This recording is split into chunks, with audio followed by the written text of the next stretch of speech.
Alhamdulillah Alhamdulillahilladzi hadana lil iman wa hadana lil islam wa ma kunna linahtadiya laula an hadanallah. Asyhadu an la ilaha illallah wahdahu la syarikalah wa asyhadu anna Muhammadan abduhu wa rasuluh.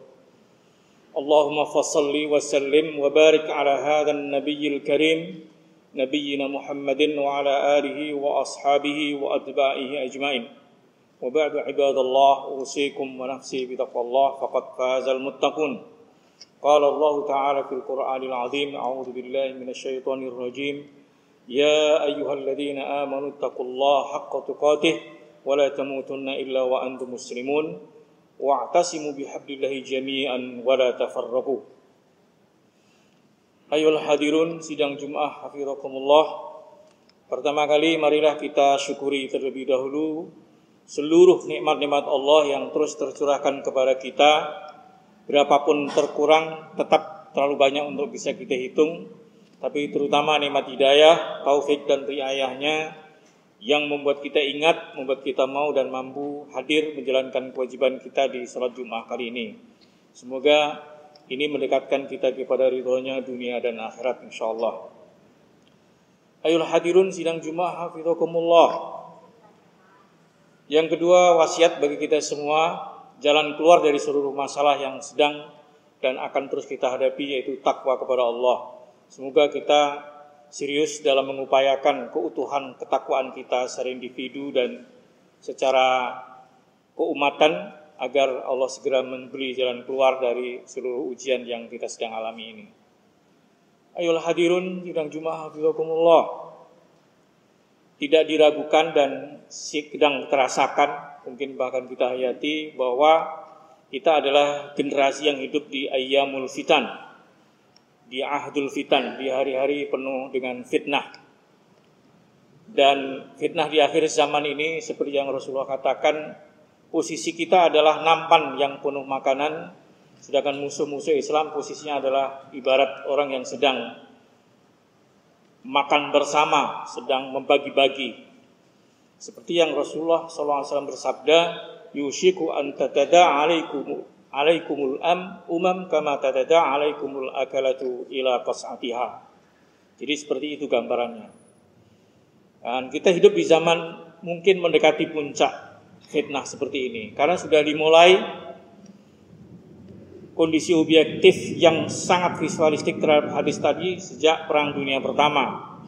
Karena begitu Turki termasuk yang kalah perang, kawasan Turki yang begitu luas saat itu langsung dibagi-bagi menjadi 42 negeri.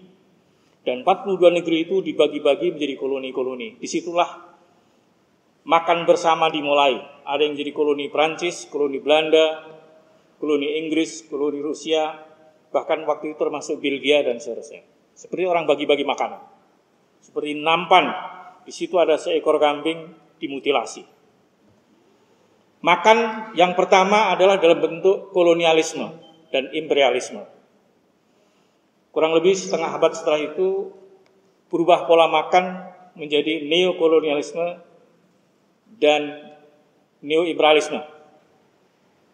Enggak merdeka, sama sekali tidak merdeka. Cuman pola hegemoni yang berubah.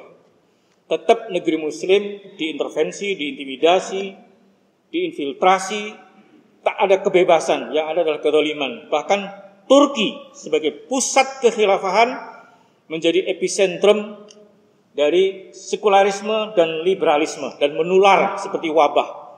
Tak satu negeri pun dalam stadium yang berbeda-beda, sekularisme dan imperialisme masih harus diterima.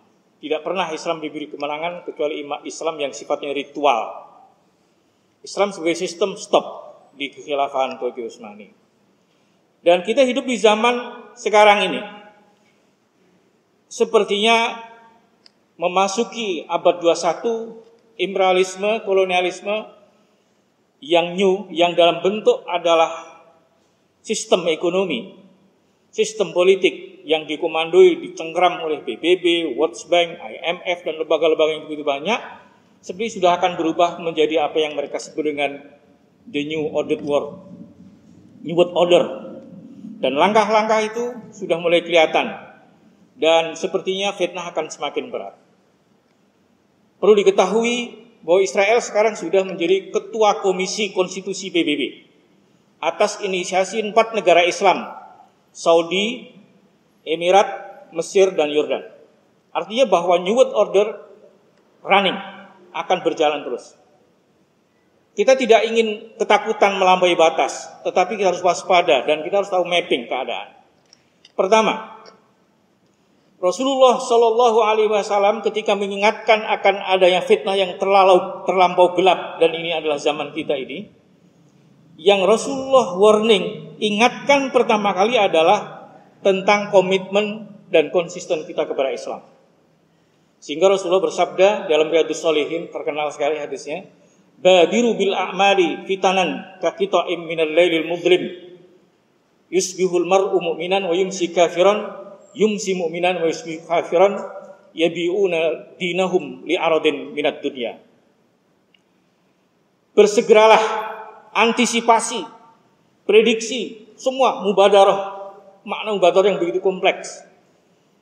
Mensegerakan dengan cerdas, dengan baik, berbagai macam fitnah yang ketika datang seperti gelap gulita malam, yang makin malam makin gelap, bukan makin terang, bukan makin remang. Kalau sudah kejadian seperti itu bentuknya. Tetapi Rasulullah yang paling khawatirkan cuma satu. Efek yang Rasulullah ingatkan cuma satu. Yang lain mungkin nggak bisa dihindarkan atau nggak perlu dipikirkan terlalu serius. Tetapi kata Rasulullah, di dalam masa-masa fitnah itu, ada orang paginya masih muslim, sore udah kafir. Sementara ada yang sorenya masih mukmin, paginya sudah kafir. Agama dijual begitu murah dengan nilai-nilai agama. Sudah banyak sekali orang yang ketularan meninggalkan Islam atas nama banyak hal. Tapi tentunya yang paling populer adalah atas nama liberalisme, sekularisme, ataupun pluralisme. Ataupun hal-hal yang lain yang barangkali tidak ada istilahnya, tapi agama tidak ada harganya lagi. Kenapa? Karena bukan karena kita minoritas, kata Rasulullah, bal antum katsirun walakinnakum ghutsa'un ka ghutsa'is sail. Kalian banyak, tapi buih, enggak ada artinya. Mudah hanyut, mudah larut, mudah pecah, dan seterusnya. Jadi delivery message hadis ini adalah silahkan apapun boleh terjadi, tapi jangan kita menjadi murtad. Jangan kita menjadi liberal, jangan menjadi sekuler, jangan menjadi pluralis, istiqomah dengan Al-Quran dan As-Sunnah kalau tidak ingin mau tersesat. Ingat, New World Order memang ada. Banyak negara yang mendukungnya, walaupun juga banyak yang menentangnya. Dan program itu walaupun tidak bisa dibuktikan secara logik dan empiris ada. Tetapi juga boleh difahami, di balik ini juga ada program New World Order versi Islam, yaitu Imam Mahdi Al-Muntadhar, yang insya Allah akan mengendalikan New World Order dunia dengan nilai-nilai Islam, dengan khilafah ala manhaj an-nubuwah.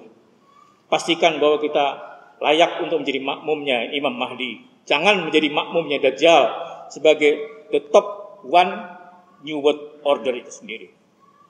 Yang kedua, kita tidak boleh wait and see. Apalagi wait and sleep, tapi kita wait and fight.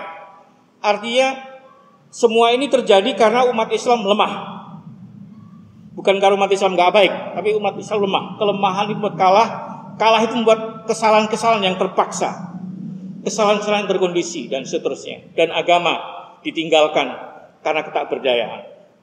Dan kekuatan yang pertama, dari mana kita memulainya? Tentunya kembali kepada firman Allah Subhanahu wa ta'ala. Pertama, seluruh individu meningkatkan ketakwaannya kepada Allah dan semakin mengislamisasi hidupnya. Ya ayyuhalladzina amanu taqullaha haqqa tuqatih wa la tamutunna illa wa antum muslimun. Itu the first step, enggak boleh dilanggar. The next step adalah wa'tasimu bihablillahi jami'an wa la tafarraqu. Semua bersatu untuk iqamatuddin dan enggak boleh ada perpecahan. Apalagi perpecahan cuma beda mazhab. Apalagi perpecahan dengan beda furu'.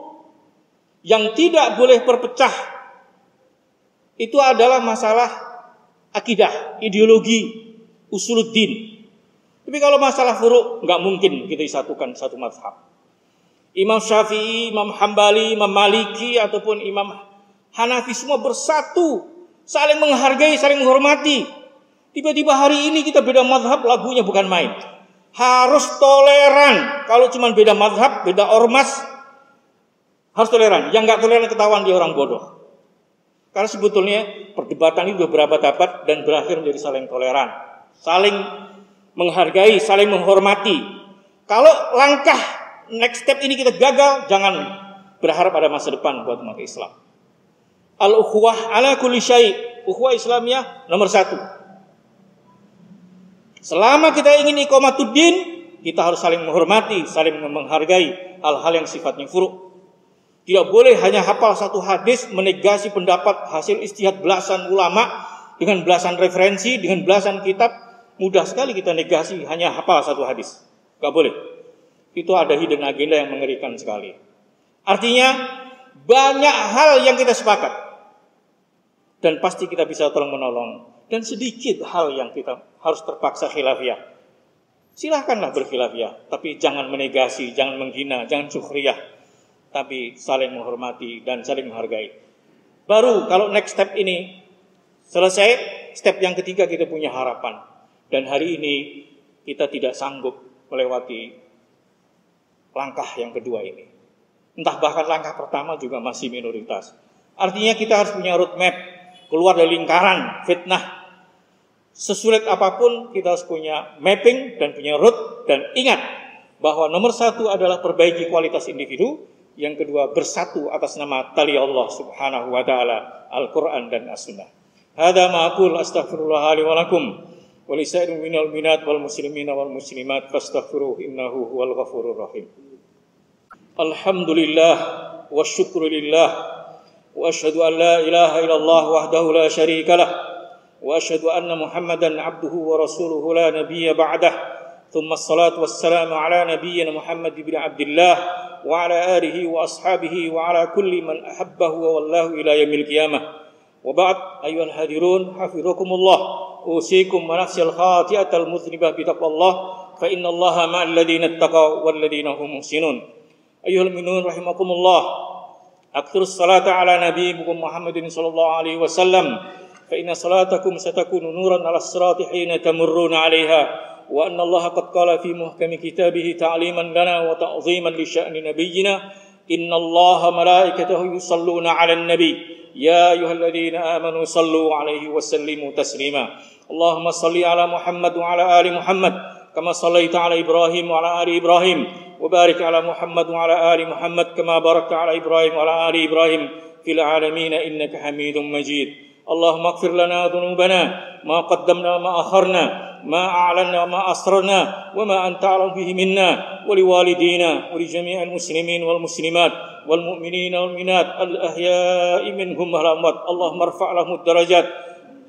ارفع لهم الدرجات وارفع عنهم السيئات إنك السميع قريب مجيب دعوات ويا قاضي الحاجات اللهم ألف بين قلوب المؤمنين اللهم وحد صفوفهم وكثر جمعهم اللهم قوهم بقوة الإيمان وبقوة الإخوة يا رب العالمين يا عزيز جبار يا رب العالمين اللهم انصر المسلمين والمسلمات اللهم انصر المجاهدين في كل زمان وفي كل مكان اللهم انصر من نصر الدين واخذل من خذلنا وخذل المؤمنين نسألك الثبات في الأمر والعزيمة على الرشد ونسألك شكر نعمتك وحسن عبادتك ونسألك قلبا سليما ولسانا صادقا ونسألك من خير ما تعلم ونستغفر لما تعلم إنك أنت علام الغيوب آت نفوسنا تقواها وزكها أنت خير من زكاها أنت وليها ومولاها ربنا هب لنا من أزواجنا وذرياتنا قرة أعين واجعلنا للمتقين إماما ربنا تقبل منا إنك أنت السميع العليم وتب علينا إنك أنت التواب الرحيم